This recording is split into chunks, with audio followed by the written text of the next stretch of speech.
Krishna coaching विशेष your bright future and career आम बर्तमान काउंसिल क्वेश्चन सिलेक्शन पढ़ुचे बर्तमान आम पढ़ी सारे 1 degree 2 degree 3 degree alcohol Victor Meyer test बर्तमान पढ़िया Lucas reagent test Lucas reagent test माने the test is based on the difference between activity of 3 classic alcohol classes of alcohol Lucas reagent गोटे कौन से reagent होची mixture of concentrated hydrochloric acid and zinc chloride ये आकु Lucas reagent कहते ये Lucas reagent 3टा test रो मिसाई दबो हला कौन रिएक्शन होची देखियो लुकास रिएजेंट कौन the mixture of concentrated hydrochloric acid and ZnCl2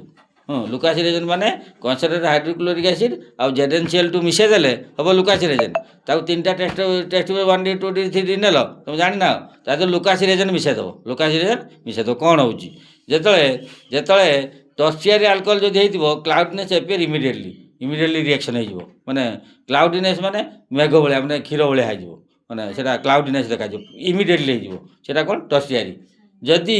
तुम सेकेंडरी अल्कोहल क्लाउड 5 मिनट पर आसला after 5 minutes if cloudiness appear within 5 minute ताने सेटा हम secondary cloudiness will come immediately जेटा हो tertiary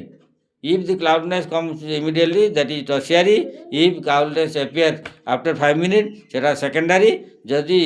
if cloudiness appear after heating